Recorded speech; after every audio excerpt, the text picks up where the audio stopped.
Ah, the Middle East. Always a place that's represented accurately and with cultural sensitivity, especially on this show. Some kid, possibly a boy, possibly a girl, who can say, is caught stealing car parts, but rather than having his or her hand cut off, the actual part he or she was after just gets thrown at him or her anyway. Next, he or she witnesses some shady dealings going on, and some vague threats are made, but he or she wiggles free and nobody bothers to chase him or her down. Man, they're not nearly as cruel in the Middle East as we ignorant Westerners have been led to believe. Meanwhile, the aerial bots patrol the area, attempting to figure out why so many aircraft have been disappearing, which, while not exactly the best use of the Autobots' firepower, is still an improvement over the time they had guys looking for stolen cars in New York City. After some clever banter, not clever enough to actually share with you, more like somebody left a space in the script that said insert clever banter here and never return to it, they receive a distress call. But it turns out to be an ambush, by the Combaticons. Now, to those of you who have questioned why I switched the episode order around, take note. If I showed you this episode before Starscream's Brigade, you'd be all, "Who are the Combaticons? This doesn't make any sense." So, you're welcome. More clever banter happens during the ensuing fight, and then Slingshot gets caught up in some kind of avalanche, which is a real risk for jet planes in the desert, let me tell you. The Autobots humiliatingly tow him back to the hangar they've set up out here, but they don't have the parts to complete the job. Then one of the aerial bots, Airdive, Skybolt, who knows, has the brilliant idea to disguise himself as a normal plane and act as bait for the plane nappers they were looking for earlier. Hey, right, robots in disguise. Neat.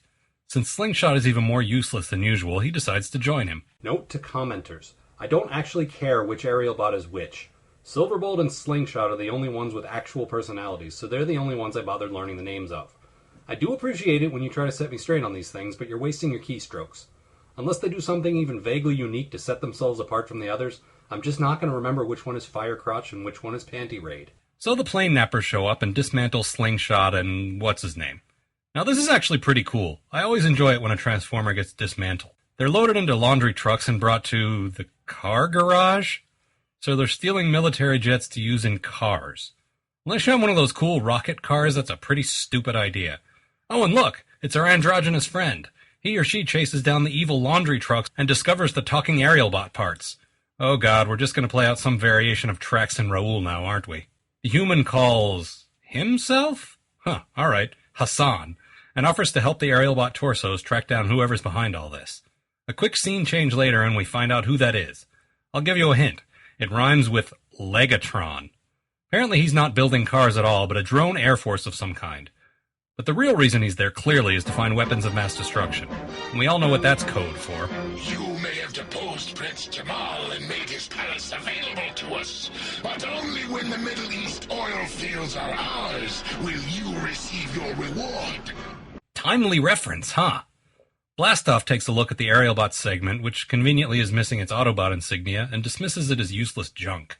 So later, the remarkably girlish Hassan puts the two guys back together, but some parts are missing, so she has to use a piece of a Rolls Royce. It looks ridiculous, naturally, but fortunately for Slingshot, the animators are far too lazy to draw him with that thing in place for most of the rest of the episode. Meanwhile, in the Decepticon Wait, what the fuck is that? Did Megatron actually build a giant, hairy, purple robot griffin to use as a base? We'll come back to that in a minute, I guess.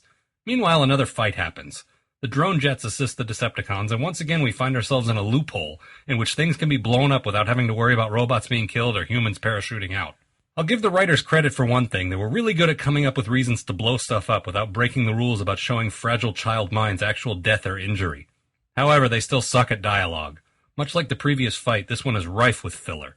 Seriously, you don't believe me? Listen to this. Aerial bots, I thought you were dead. No matter, you soon will be. Uh-oh, looks like Megatron's activated his Griffin. Oh, Lord.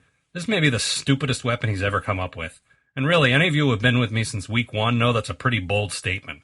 But honestly, can you think of anything in the previous 63 weeks that comes even close to giant, hairy, purple robot Griffin? I bet you can't.